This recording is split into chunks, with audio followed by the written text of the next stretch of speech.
Shalom saudara-saudara yang terkasih dalam Tuhan. Tidak terasa kita masuk ke minggu kedua di bulan September tahun 2020. Semua karena penyertaan Tuhan dan kita boleh ada Tuhan sampai hari ini. Kita akan masuk ke dalam doa syafaat. Mari kita berdoa dalam kasih Tuhan. Bapa di dalam kerajaan surga, terima kasih Tuhan kami boleh ada di tempat ini. Kami hanya oleh karena kasih setiamu. Tak henti-hentinya rahmat-Mu Tuhan selalu baru tiap hari buat kami. Kami boleh merasakan kasih-Mu yang begitu besar Tuhan buat kami. Sehingga kami Tuhan boleh merasakan Tuhan anugerah-Mu yang begitu berlimpah ke atas hidup kami. Terima kasih Tuhan. Saat ini kami berdoa buat bangsa dan negara kami. Tuhan, kami percaya Engkau yang memimpin Tuhan. Engkau yang berdaulat atas Indonesia. Terima kasih ya Tuhan. Engkau sudah memberikan pemimpin kepada kami Tuhan. Untuk Bapak Presiden Jokowi beserta dengan wakilnya Tuhan. Dan seluruh kabinetnya Tuhan. Kami percaya ya Tuhan. Di dalam tangan-Mu Tuhan. Di dalam kuasa-Mu Tuhan. Engkau memberikan orang-orang yang takut akan Engkau. Orang-orang yang merindukan Tuhan. Kedamaian Tuhan. Terima kasih Tuhan Kau pimpin mereka Tuhan. Biarlah roh takut akan Engkau boleh ada di Tuhan di tengah-tengah mereka. Kami percaya Tuhan, Engkau yang bekerja buat bangsa Indonesia. Engkau yang melawat Tuhan suku-suku bahkan bahasa yang ada di Indonesia ini Tuhan. Engkau yang memberkati Tuhan. Engkau lawat Tuhan satu persatu Tuhan. Biarlah Tuhan roh kedamaian, cinta akan Engkau Tuhan boleh ada di tengah-tengah bangsa Indonesia. Segala sakit penyakit Tuhan, Engkau yang mau usir Tuhan. Engkau yang halau Tuhan. Kami percaya Tuhan. Kami percaya Tuhan bahwa roh kesembuhan atas penyakit yang ada di Indonesia, Engkau yang menyembuhkan ya Tuhan. Biarlah Tuhan boleh banyak kesembuhan terjadi Tuhan. Kesembuhan massal terjadi di bangsa Indonesia. Saat ini Tuhan kami juga berdoa Tuhan. Buat pemimpin bapak-bapak rohani kami ya Tuhan. Buat Insinyur Niko juga keempat wakil gembala Tuhan. Buat gembala Rayon 9 Tuhan. Bapak Yongki, juga kedua wakilnya Bapak Ari Nugroho juga Pak Reza. Kami juga berdoa Tuhan buat gembala di tempat ini Tuhan, gembala di HOB Tuhan, buat Pak Ari Nugroho, buat Pak Agus Sukarta dan Pak Emil Tambunan. Berkati mereka Tuhan, biarlah roh takut akan Engkau keturunan kepada mereka ya Bapak. Tuhan, Engkau yang berdoa atas mereka. Terima kasih ya Tuhan Kau sudah memberikan kepada kami pemimpin-pemimpin rohani ya Tuhan di tempat ini ya Tuhan. Bahkan untuk gereja kami ya Bapa. Biar Engkau memberkati Tuhan keluarganya, pelayanannya. Bahkan dimanapun mereka berada, mereka boleh menjadi berkat Tuhan buat banyak orang. Berkati keluarganya, bahkan anak cucunya Tuhan. Apapun yang dikerjakan mereka boleh berhasil di dalam Kau.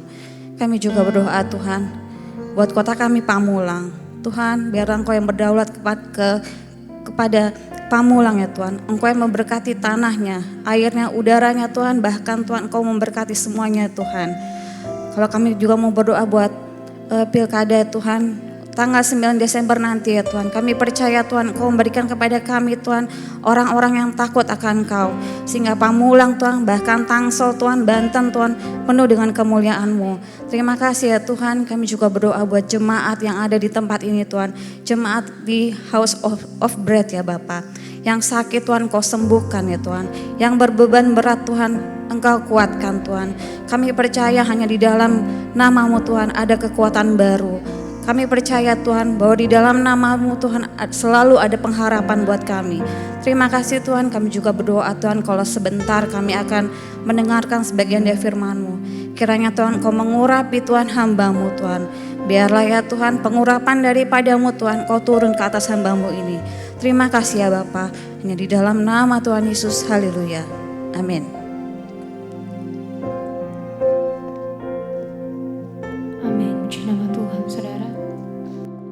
Saya percaya saudara, meskipun saat ini kita masih harus beribadah secara online, tapi pada saat kita mau sungguh-sungguh datang kepada Tuhan, saat kita mau khususkan waktu kita untuk Tuhan saudara, maka Tuhan Yesus akan terus bekerja dalam kehidupan kita, amin. Haleluya. Mari sama-sama kita persiapkan hati dan pikiran kita saudara.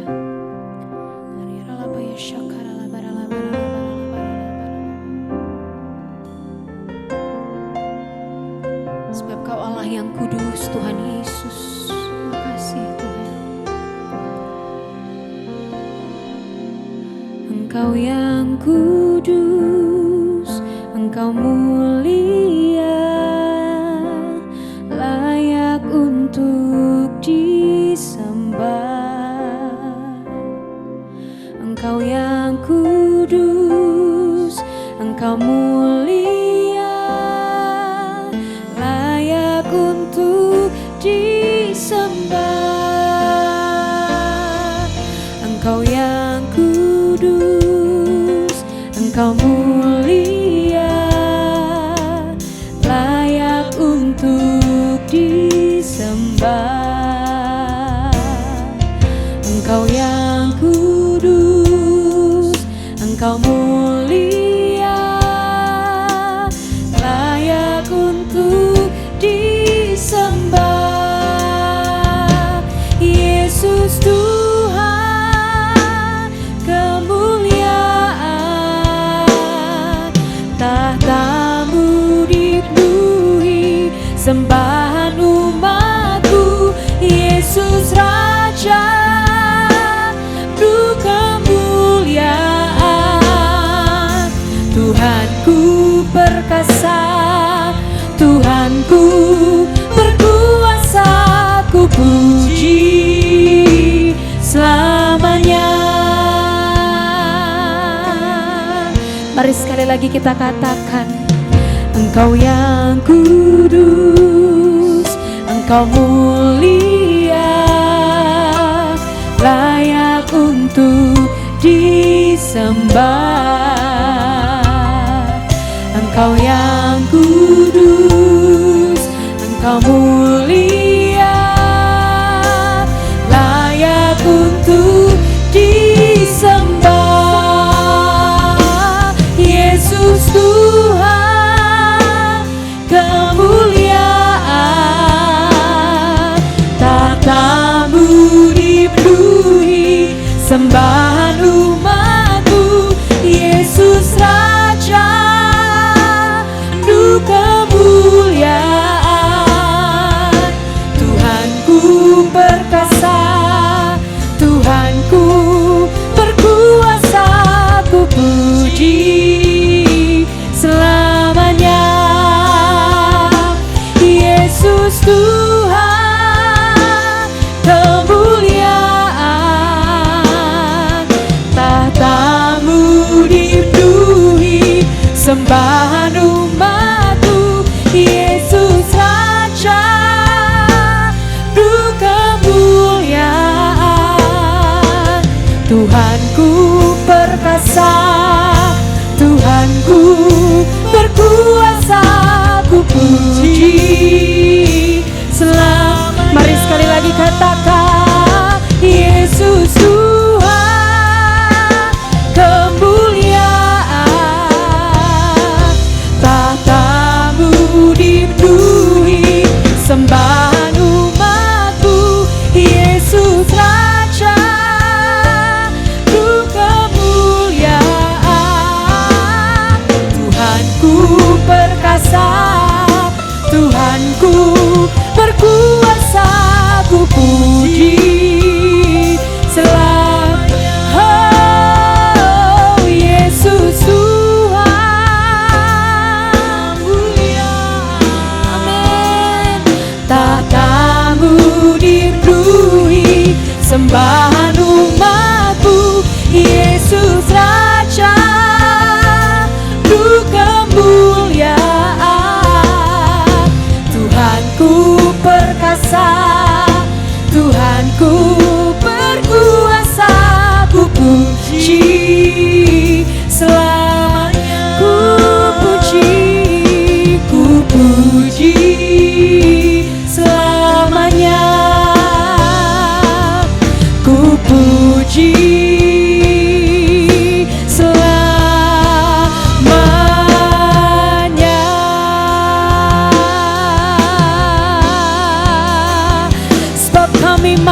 buka suaramu saudara. Mari sembah Tuhan lebih lagi saat ini. Mari sembah Dia. Haleluya, haleluya, haleluya. Oh, riaralabaya syakaralabaya, urabatakanalabaya shande.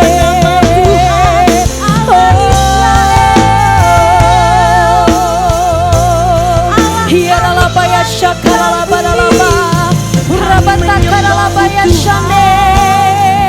Hiyaralababababababababa.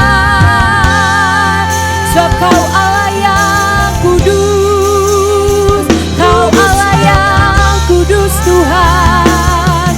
Hanya nama-Mu yang layak kami tinggikan. Haleluya, haleluya.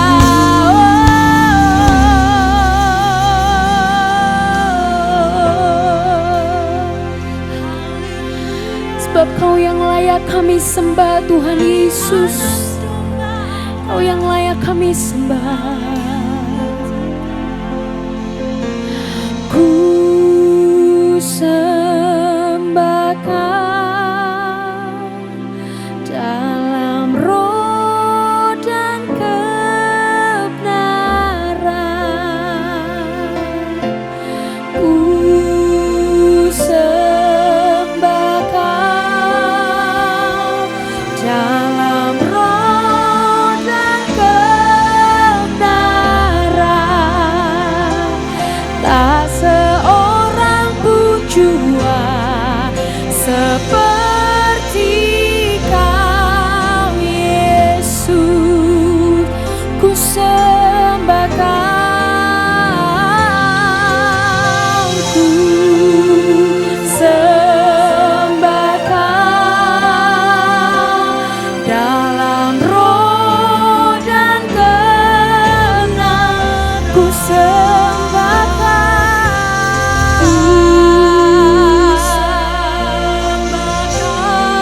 kami sembah Engkau Tuhan dan kebenaran. Tak seorang pun jua seperti Kau Yesus. Mari lebih lagi katakan saudara. Mari sambil keangkat kedua tanganmu. Ku sembah Kau dalam roh dan kebenaran. Ku sembah Kau dalam roh dan kebenaran. Mari nyatakan saudara. Tak seorang pun jua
seperti Engkau,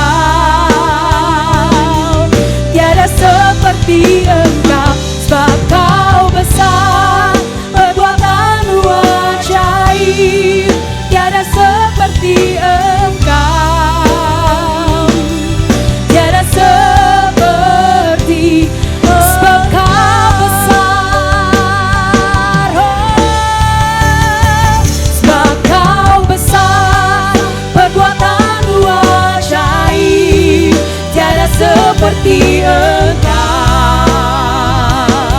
tiada seperti Engkau, sebab Kau besar, perbuatanmu ajaib, tiada seperti Engkau, tiada seperti Engkau. Mari sama-sama lebih lagi kita katakan, saudara, sebab Kau besar, perbuatanmu ajaib, tiada seperti Engkau,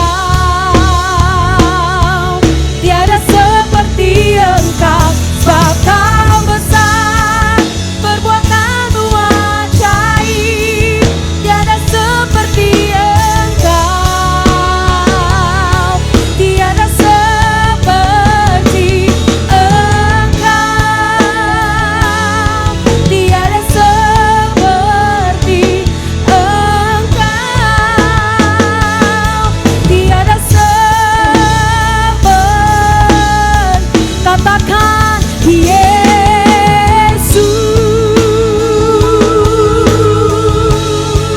Haleluya.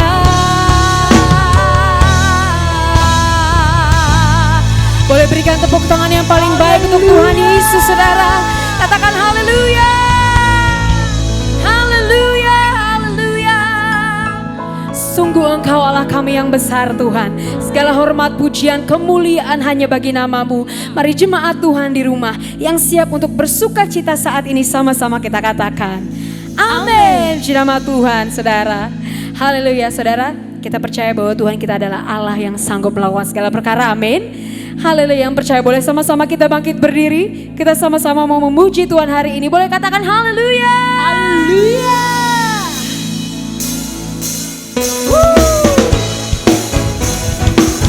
Sebab Allah kita Allah yang luar biasa, saudara. Mari sama-sama kita menyembah Dia, sama-sama kita memuji namanya, saudara. Boleh bertepuk tangan, saudara. Haleluya. Apa yang tak pernah dilihat mata, yes, yang tak pernah didengar telinga, yang tak pernah timbul di dalam hati, semua disediakannya bagi yang mengasihi. Boleh sekali lagi katakan, saudara, apa yang tak pernah dilihat mata, yang tak pernah didengar telinga, yang tak pernah timbul di dalam hati, semua disediakannya bagi yang mengasihi. Mari boleh angkat tanganmu bersama. Allah sanggup melakukan segala perkara, dulu, sekarang, dan selamanya. Kuasanya tidak berubah. Allah sanggup melakukan segala perkara, dulu, sekarang, dan selamanya. Kuasanya tak berubah. Haleluya. Boleh berikan tepuk tangan yang paling baik untuk Tuhan Yesus, saudara. Apa yang tak pernah dilihat mata, amin, yang tak pernah didengar telinga. Boleh katakan dengan iman, saudara, yang tak pernah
Puji nama Tuhan. Silakan kembali duduk dalam hadirat Tuhan, Bapak Ibu Saudaraku. Haleluya. Saat ini kita akan mendengarkan Voice of Pentecost, Bapak Ibu Saudara.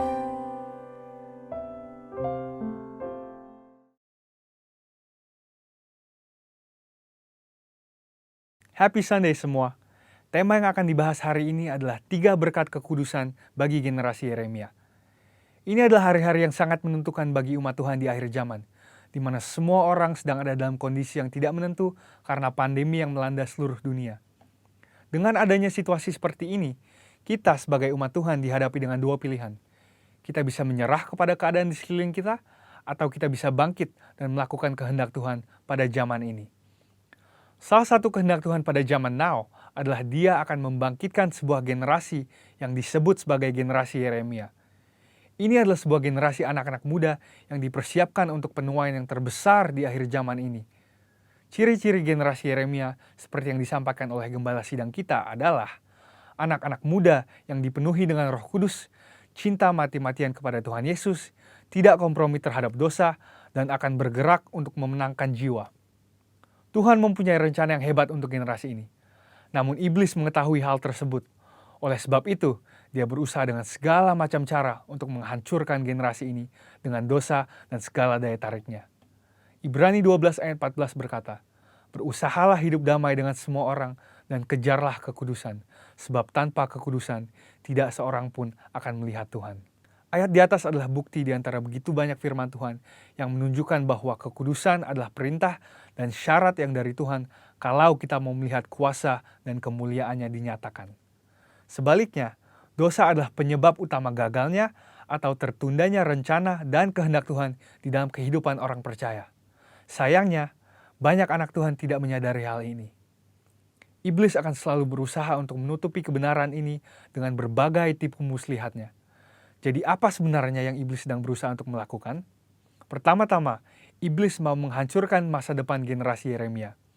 Iblis memang tidak maha tahu, tetapi dia tentu mengetahui banyak hal. Dia mengetahui kekuatan dan kelemahan kita. Dan beberapa contoh senjata yang sering dipakai iblis melawan generasi muda adalah kekerasan, narkoba, imoralitas seksual, dan banyak hal lainnya. Lalu apakah yang terjadi ketika kehidupan generasi muda dikuasai oleh dosa? Yang pertama adalah hatinya menjadi keras. Hal pertama yang direbut iblis ketika seseorang hidup dalam dosa adalah hatinya. Sebab dosa menjauhkan kita dari Tuhan dan membuat kita dingin terhadap firman Tuhan. Kekerasan hati akan membuat kita susah untuk diajar dan dibentuk oleh kebenaran firman. Yang kedua adalah hidupnya tidak menjadi maksimal. Yohanes 15 ayat 5 berkata, "Akulah pokok anggur dan kamulah ranting-rantingnya. Barang siapa tinggal di dalam aku dan aku di dalam dia, ia akan berbuah banyak, sebab di luar aku kamu tidak dapat berbuat apa-apa." Kehendaknya adalah supaya kita hidup dalam segala kelimpahan, baik jasmani maupun rohani. Tetapi dosa menjauhkan kita dari semua itu. Tetapi pilihannya ada di tangan kita masing-masing. Mari kita menabur yang baik, maka kita akan menuai keberhasilan dan kebaikan bagi kemuliaannya. Yang ketiga adalah kebinasaan kekal. Dosa pada akhirnya akan membawa kita kepada kematian, yaitu hukuman yang kekal di neraka. Banyak orang sekarang bersembunyi di balik pengajaran yang berkata, sekali selamat tetap selamat. Tetapi seperti yang dikatakan oleh firman Tuhan di Filipi 2 ayat 12, kita mempunyai tanggung jawab untuk mengerjakan keselamatan itu. Oleh sebab itu, bangunlah dan hidup dalam kekudusannya. Saudara, ada 3 berkat yang akan kita terima ketika kita memutuskan untuk hidup dalam kekudusannya. Yang pertama, kita akan siap untuk menerima kepercayaan yang besar dari Tuhan. Seperti yang dikatakan di Matius 25 ayat 21. Tuhan mau mempercayakan hal yang besar kepada kita, tetapi itu semua harus dimulai dari ketaatan kita akan firman-Nya. Sekali lagi, pilihannya ada di masing-masing tangan kita. Yang kedua adalah kekudusan akan mendatangkan berkat dan anugerah Tuhan yang berlimpah. Menurut Yesaya 48 ayat 18-19, damai sejahtera dan kebahagiaan akan terus berlimpah bagi mereka yang mentaati firman Tuhan. Ketika kita memilih untuk hidup dalam kekudusannya, maka berkat dan penyertaannya senantiasa melimpah dalam hidup kita, bahkan jauh sampai keturunan selanjutnya. Yang ketiga adalah kita akan mengalami kuasa dan kemuliaannya. Tuhan Yesus memanggil kita untuk menjadi saksinya. Dia mau memanifestasikan kuasanya melalui hidup kita. Dan itulah sebabnya dia memanggil dan mengutus satu generasi di akhir zaman, yaitu generasi Yeremia. Generasi anak-anak muda untuk menggenapi rencananya bagi dunia ini, yaitu penuaian yang terbesar dan terakhir sebelum kedatangan Tuhan Yesus yang kedua kalinya. Oleh sebab itu, ambillah keputusan untuk hidup di dalam kekudusan Tuhan, supaya rencananya yang indah digenapi di kehidupan kita semua. Selamat hari Minggu dan Tuhan Yesus memberkati.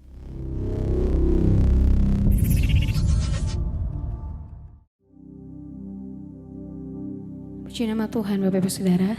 Saatnya kita untuk memberikan yang terbaik saat ini. Haleluya. Sebelum kita memberikan persembahan yang terbaik Bapak Ibu Saudara, mari kita sama-sama bersatu hati. Kita berdoa.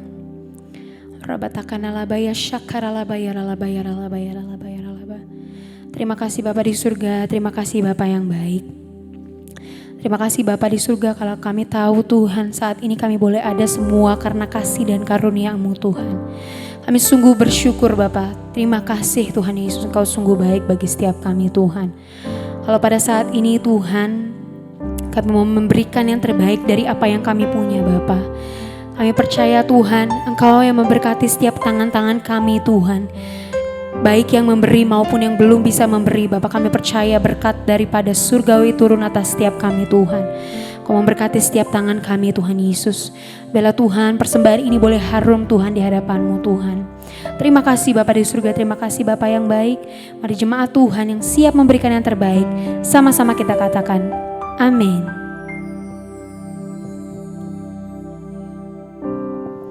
Mari sama-sama kita siapkan hati kita Bapak Ibu Saudara untuk mendengarkan firman Tuhan saat ini. Tuhan, kami sungguh merindukan Engkau Tuhan. Jiwa kami haus dan lapar akan Engkau Tuhan Yesus.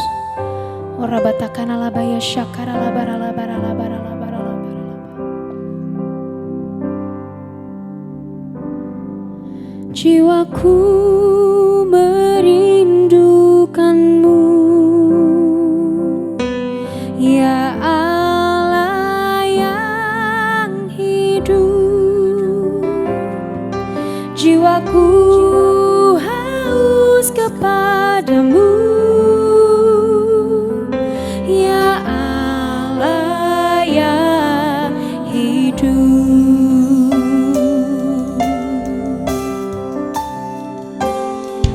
Jiwaku merindukan-Mu, ya Allah yang hidup. Yes. Jiwaku haus kepadamu, ya Allah yang hidup. Ku bersyukur kepadamu, sumber pengharapanku, penolongku dan Allahku, tiada yang seperti-Mu.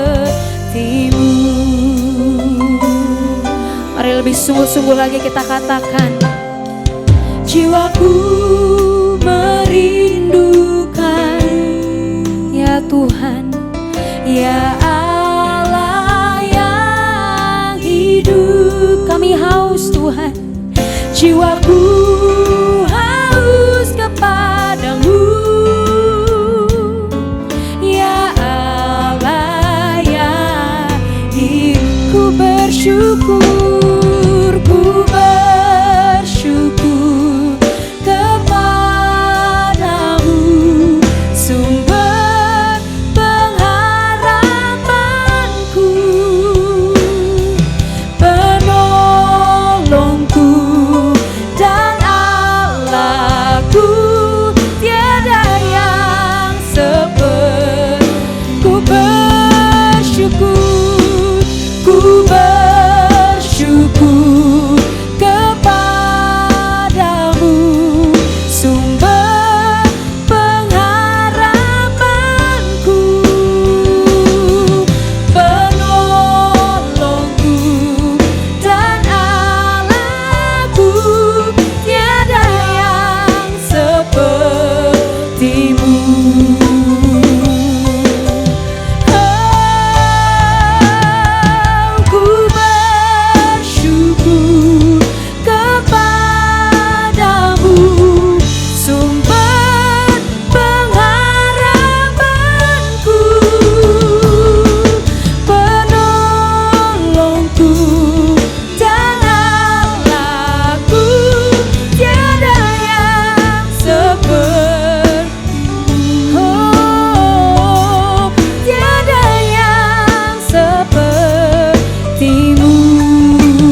Shalom Bapak Ibu Saudara yang terkasih dalam Tuhan Yesus Kristus. Terima kasih atas kesempatan bagi saya pada pagi hari ini untuk menyampaikan firman Tuhan di GB House of Bread Pamulang, minggu kedua tanggal 13 September 2020. Sebelum kita mendengarkan firman Tuhan, mari Bapak Ibu yang ada di rumah kita satu di dalam doa. Mari kita berdoa. Segala puji dan syukur kami naikkan kepadamu Tuhan. Pada pagi hari ini kami memiliki kesempatan untuk beribadah dan bersekutu dengan Engkau. Meski kami ada di rumah masing-masing, tapi tidak membatasi roh dan jiwa kami untuk bersekutu dengan Tuhan. Dalam keadaan dan situasi apapun Tuhan, biarlah senantiasa kami tetap sungguh-sungguh beribadah, menaikkan pujian dan syukur, dan terlebih khusus memiliki kerinduan untuk mendengarkan firman-Mu bersabda bagi kami. Urapi hamba-Mu yang menyampaikan firman-Mu, Roh Kudus menuntun kami sehingga pemberitaan firman Tuhan ini menjadi berkat bagi kami semua. Dalam nama Tuhan Yesus Kristus, kami berdoa dan kami siap untuk mendengarkan firman Tuhan. Haleluya. Amin. Amin. Bapak Ibu yang terkasih dalam Tuhan Yesus Kristus, saya sangat senang sekali memiliki kesempatan untuk sharing bagi jemaat yang ada di GB House of Bread ini. Saya berharap Bapak Ibu tetap setia untuk beribadah, bersekutu meskipun ada di rumah masing-masing. Dan kita senantiasa tidak terpengaruh dengan situasi dan kondisi apapun, sebab iman percaya kita kepada Yesus itu tetap eksis di tengah situasi dalam segala keadaan.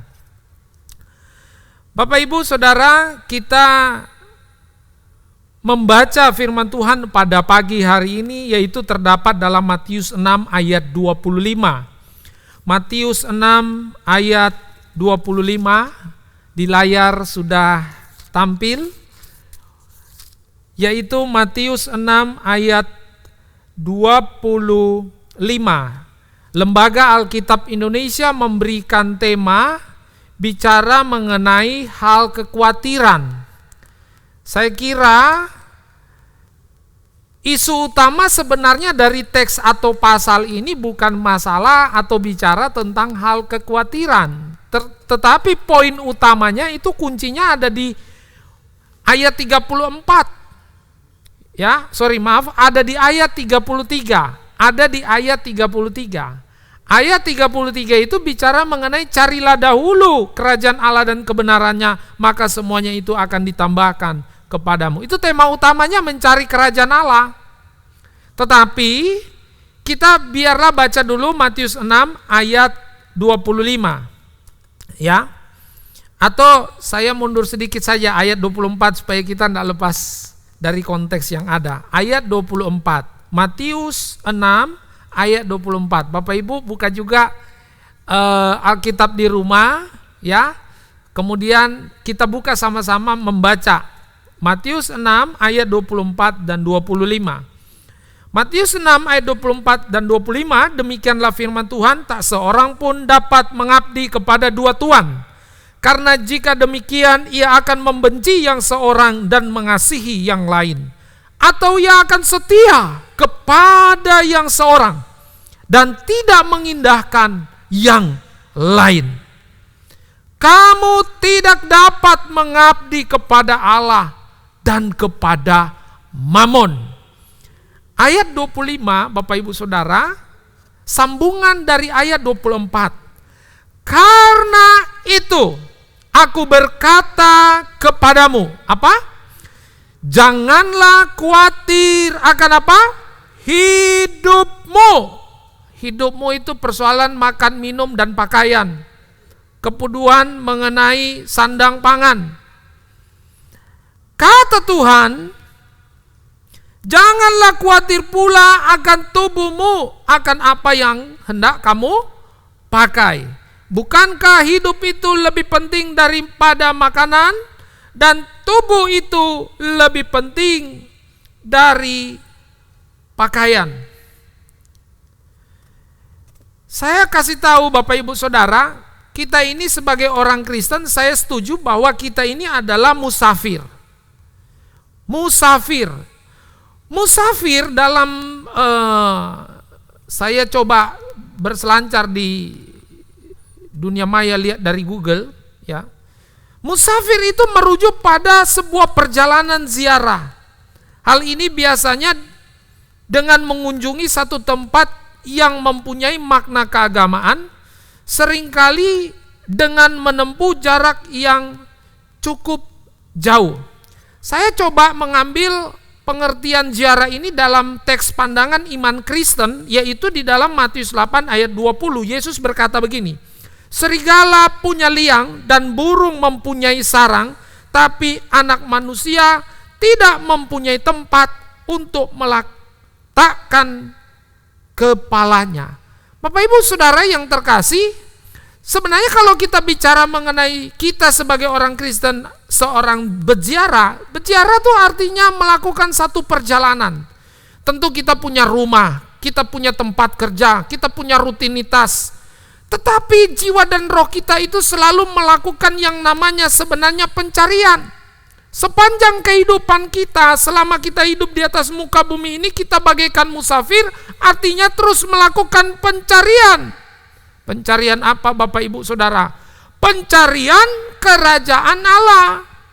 Pencarian di sini bukan hanya sekali-kali saja, tetapi mencari secara terus-menerus sampai menemukan kerajaan Allah yang utuh dan lengkap dan penuh di dalam kehidupan kita, sehingga kita bisa mengerti secara komprehensif dan lengkap apa yang dimaksud itu dengan kerajaan Allah.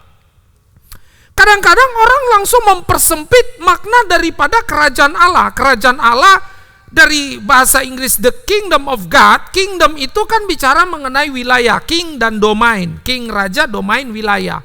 Tapi kingdom itu bukan bicara sebuah wilayah, bukan bicara peta geografis. Kingdom itu tidak selalu berbicara mengenai kita di bumi nanti masuk surga, tinggal di sana enak nyaman. Bukan seperti itu sebenarnya makna yang sedang dijelaskan oleh Yesus Kristus. Kalau begitu jadi pertanyaan buat kita semua. Apa yang dimaksud dengan kerajaan Allah di sini? Apa artinya buat saya dan saudara, Bapak Ibu Saudara? Saya merenung-renung dalam situasi COVID ini kapan berakhir.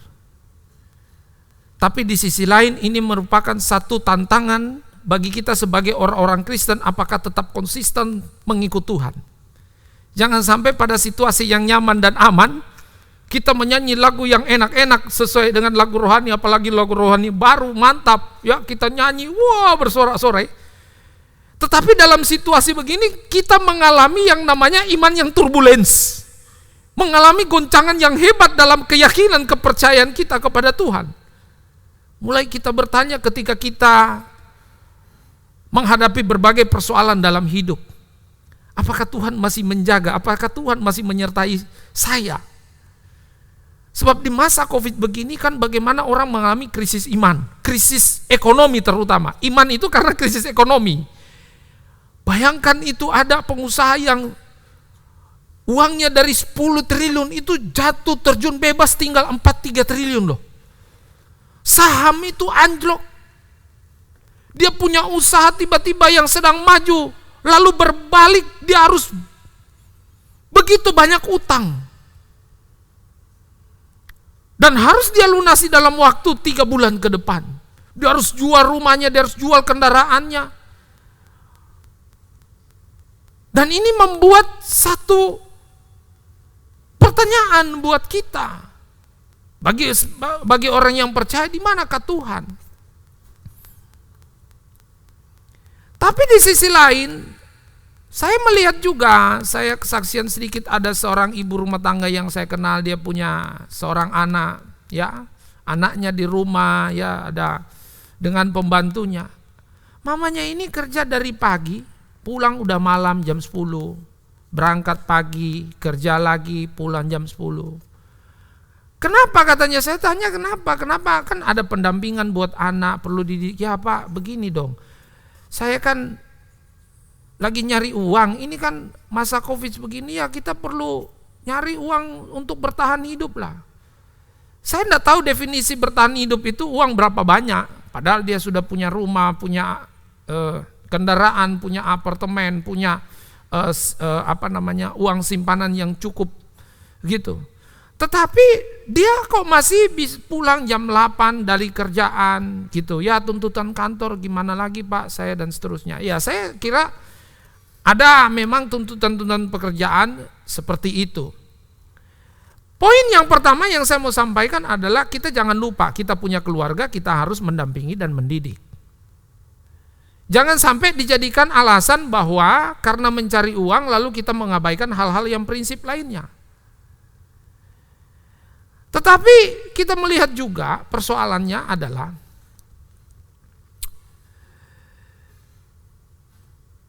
orang kalau namanya kerja ya di dunia sekuler ya, untuk mencari uang itu kerjanya betul-betul dan sungguh-sungguh loh.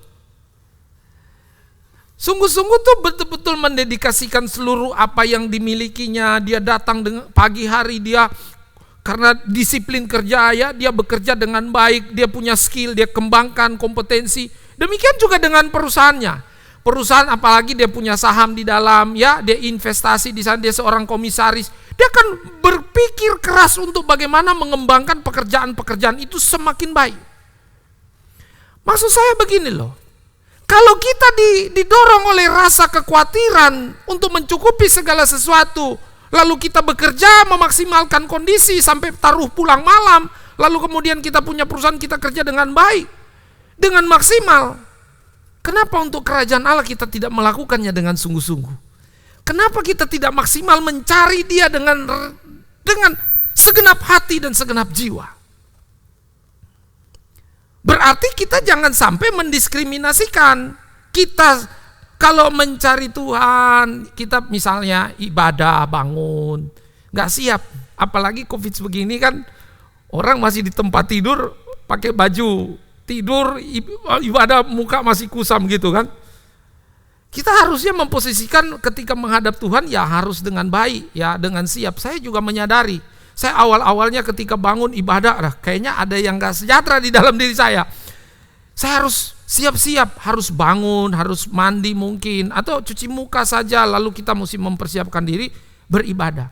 Untuk persoalan kerajaan Allah pun kita harus begini. Harusnya, jangan cuma karena pekerjaan dunia kita melakukan sungguh-sungguh, tapi untuk mencari kerajaan Allah kita tidak sungguh-sungguh. Makanya Tuhan bilang yang paling penting kita sebagai seorang musafir untuk mencari kerajaan Allah dengan baik sampai menemukan. Hanya persoalannya begini. Saya sudah bilang tadi apa yang dimaksud kerajaan Allah. Saya coba jelaskan secara singkat karena waktu saya terbatas.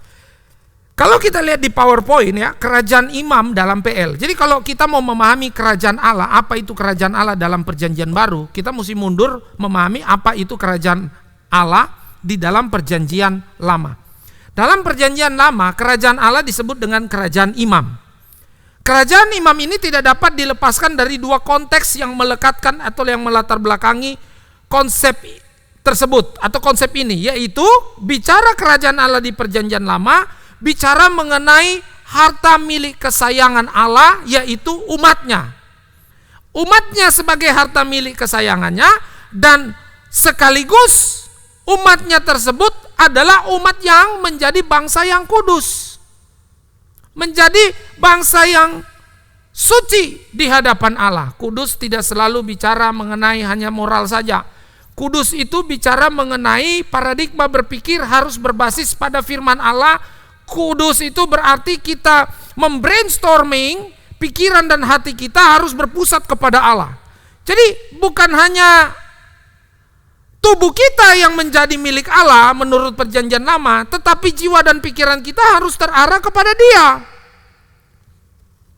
inilah perjanjian yang ada di dalam perjanjian lama. Kita bisa buka di Keluaran 19 ayat 4 sampai 6 dan Ulangan 17 ayat 14 sampai 20. Nah, atas dasar ini maka Allah mendirikan kerajaannya di tengah-tengah Israel. Bukan untuk, perhatikan, bukan untuk membentuk satu dinasti monarki eksklusif, ya, yang paling jaya, yang paling hebat, paling kuat di antara bangsa-bangsa, paling superior, ya, paling menonjol dan tidak dapat ditandingi oleh bangsa-bangsa lain yang ada di sekitarnya.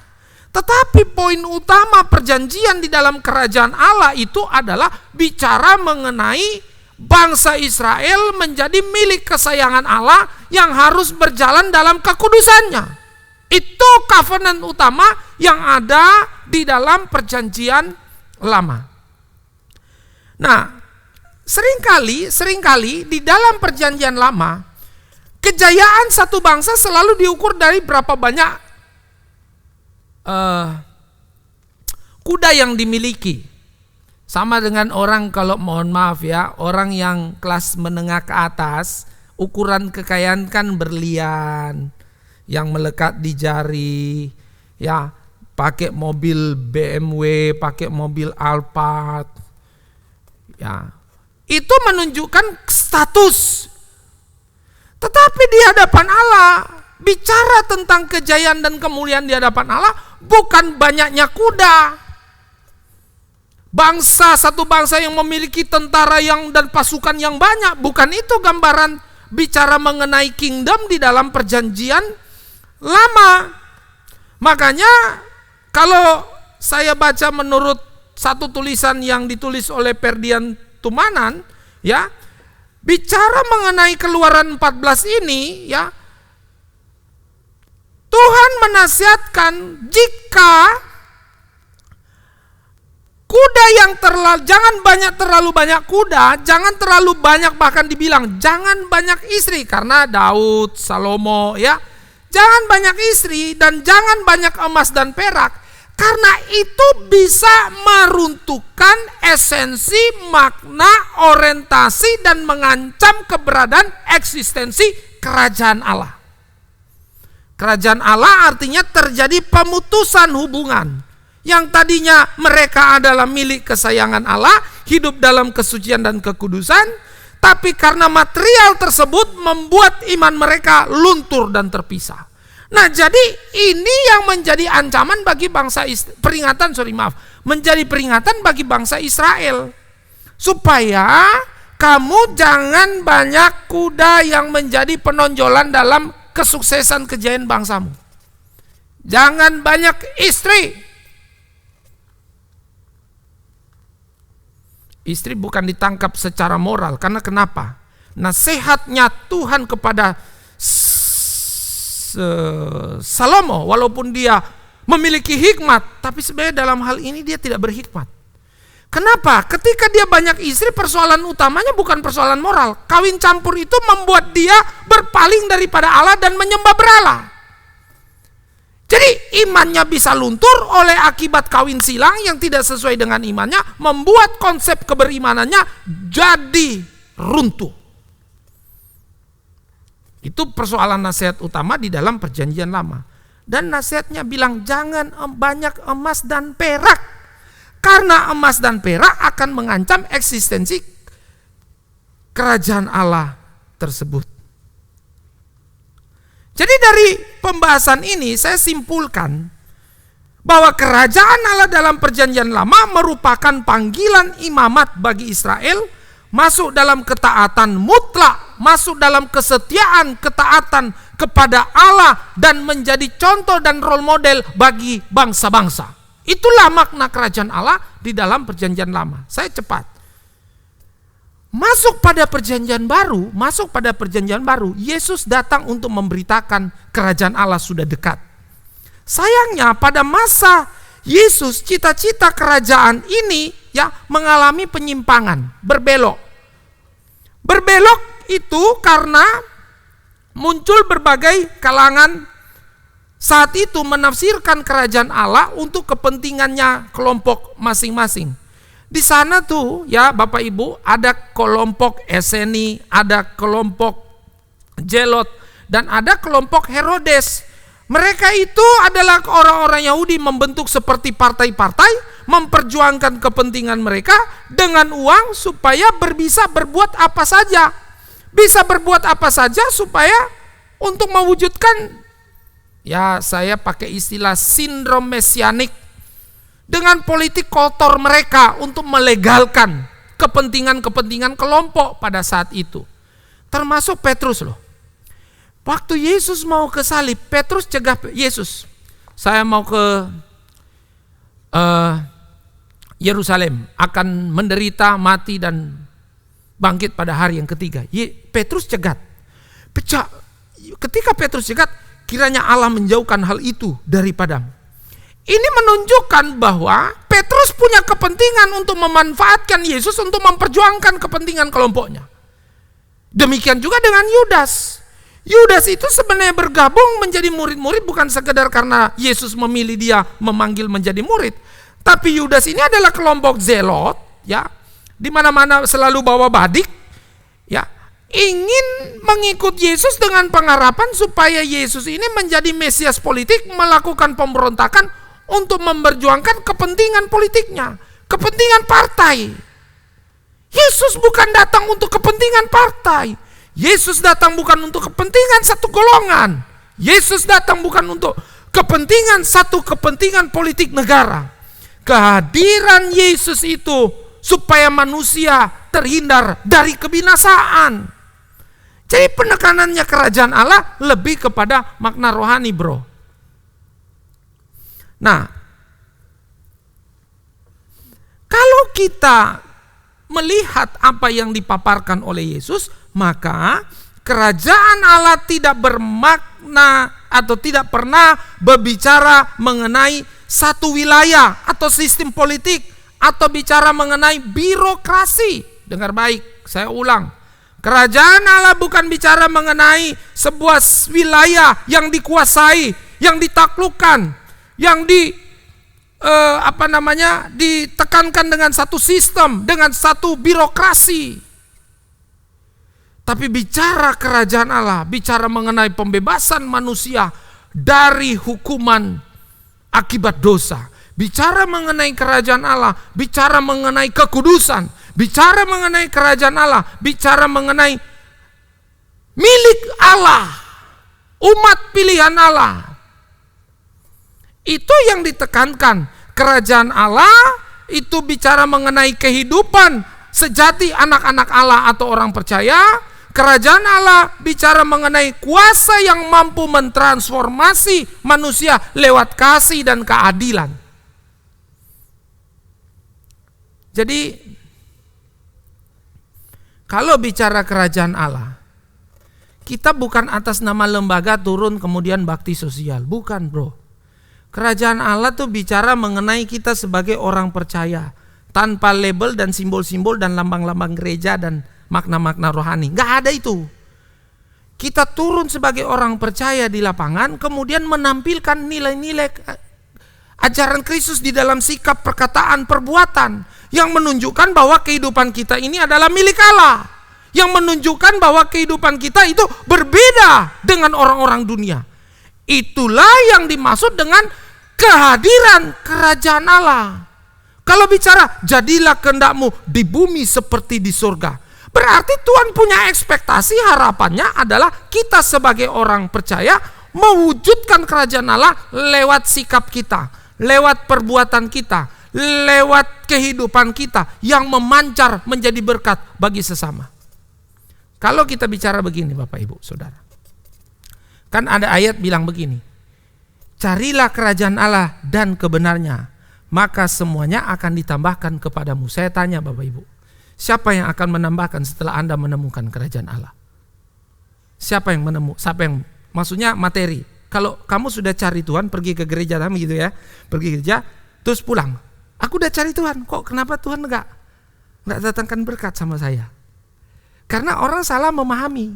Begini loh, orang yang mengalami transformasi kerajaan Allah berarti dia mengalami yang namanya pengertian, dia mengerti tujuan hidup, dia mengerti arah yang harus dia lakukan kan. Nah, dari situ dia akan bekerja, dia akan maksimal, dia akan diberkati. Setelah dia maksimal diberkati, dia lihat orang, ini orang sulit, orang susah, bantu. Saya yang diberkati oleh Tuhan, saya ngerti kerajaan Allah, itu ada orang susah, bantu. Jangan semakin you dekat dengan Tuhan, you semakin pelit. Semakin you dekat sama Tuhan, lu jadi hitung-hitungan. Semakin you dekat sama Tuhan, kok kamu jadi seperti orang yang hanya legalisme ritual, ya, legal secara beribadah, tetapi sikap perbuatan dan kehidupanmu tidak mencerminkan kasih yang memancar kepada sesama. Sekarang begini, kalau begitu siapa yang akan memberkati dia yang mengalami kerajaan diberkati dan ditambahkan? Tidak mungkin malaikat turun untuk memberkati orang itu. Sudah pasti yang memberkati orang itu adalah orang-orang yang mengalami transformasi, bro. Anda dan saya mengalami transformasi kerajaan Allah, kitalah yang harus jadi berkat buat mereka. Kita yang tahu kebenaran, kitalah yang harus membagi kepada mereka. Tentu tidak selalu bicara mengenai uang. Bicara mengenai tenaga, waktu, kepercayaan, kehidupan. Itu yang kita harus persembahkan di tengah-tengah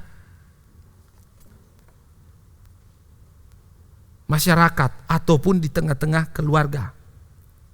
Hanya masalahnya begini loh. Orang kan kalau sudah ketemu kerajaan Allah, dia senggol begini, dia gak mudah tersinggung loh. Di tengah keluarga seorang suami, dia akan mengasihi istri, istri akan belajar untuk melayani suaminya dengan baik dan benar. Kalau perlakuan salah satu pasangannya tidak benar, dia akan imannya tidak mudah turbulens, dia imannya nggak mudah goyah. Karena dia sudah menemukan kerajaan Allah, dia tahu damai sejahtera, dia tahu sukacita, dia tahu bagaimana mengenai pengharapan di dalam Tuhan. Dia ngerti bahwa dia adalah umat kesayangan Allah. Dia tahu dia adalah milik Tuhan. Dia tahu dia harus hidup kudus. Walaupun imannya mengalami turbulens atau goncangan, suami yang galak begitu, tapi dia tetap bersandar dan menaruh pengharapan sama Tuhan. Inilah ciri umat kesayangan Allah. Berarti dia sudah menemukan kerajaan Allah dan bagaimana menampilkan di tengah-tengah kehidupan bermasyarakat dan tengah-tengah rumah tangga. Nah, jadi persoalannya begini, saya sudah mau akhiri ini, Bapak Ibu, ya, begini loh. Yang jadi masalahnya sekarang, selama ini kita tidak pernah menemukan kerajaan Allah, belum menemukan. Jangan berarti Anda mengklaim bahwa ke gereja, Anda ibadah, Anda sudah menemukan kerajaan Allah. Yang jadi penghambat utama orang tidak menemukan kerajaan Allah, persoalannya di mana, Pak? Bu, ayo. Yang menjadi masalahnya adalah karena dia masih terikat dengan mamon. Mamon itu lawan beratnya Tuhan. Ayat firman Tuhan, tidak mungkin kamu menempatkan dua Tuhan di dalam dirimu. Kamu harus bunuh salah satu. Kamu bunuh Allah atau bunuh mamon. Kalau kamu menghidupkan Allah di dalam hidupmu, kamu harus bunuh mamon. Selama kamu tidak matikan mamon, keterikatanmu berorientasi pada mamon saja, hidupmu hanya uang, Anda tidak pernah akan menemukan kerajaan Allah yang sejati. Anda tidak akan pernah memaknai kerajaan Allah yang sejati. Saya pun ngomong berbusa-busa begini, belum tentu Anda bisa mengerti. Kalau Anda tidak memahami kerajaan Allah, kita tidak nyambung ngomongnya. Apalagi saya ngomong sama ibu rumah tangga yang hanya mencari uang dari pagi sampai jam 7, jam 10 malam. Saya nasihat firman menguap semua itu firman, Pak. Kenapa?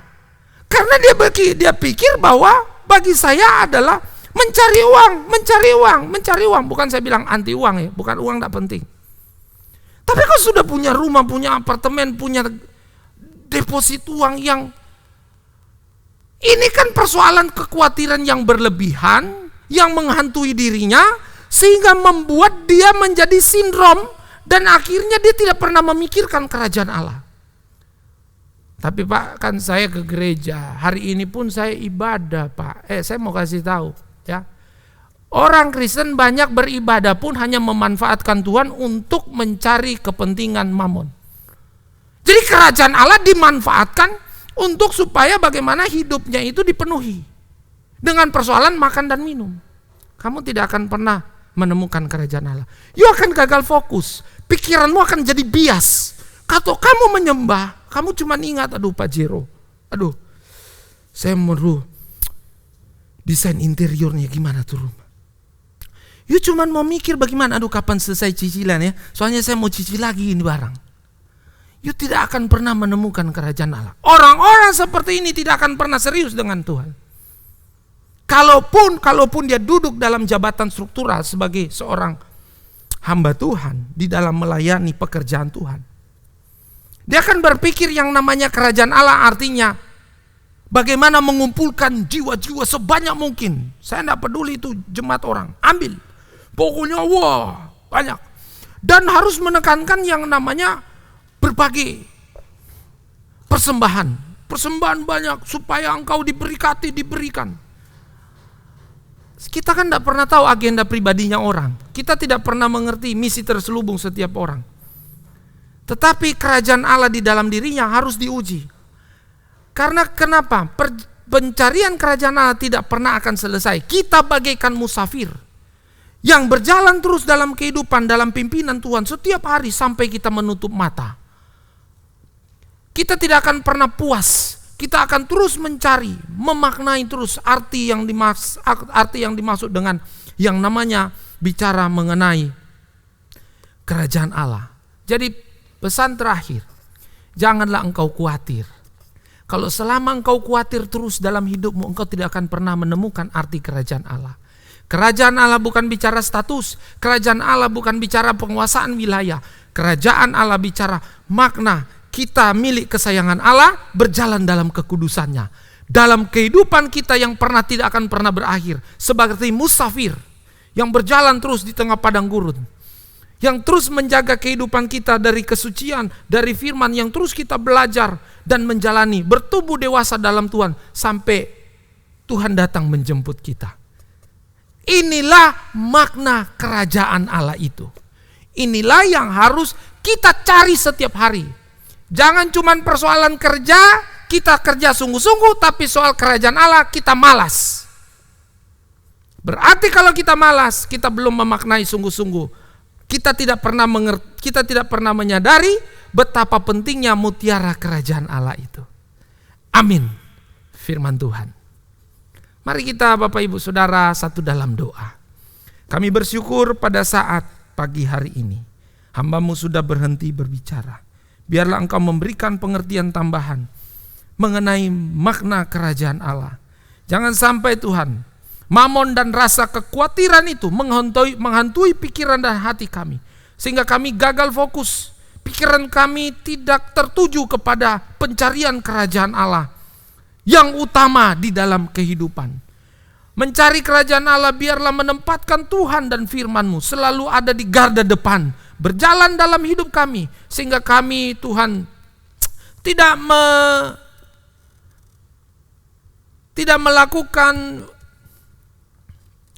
hal-hal yang bertentangan dengan firman Tuhan. Tidak menghalalkan segala cara untuk mencapai tujuan.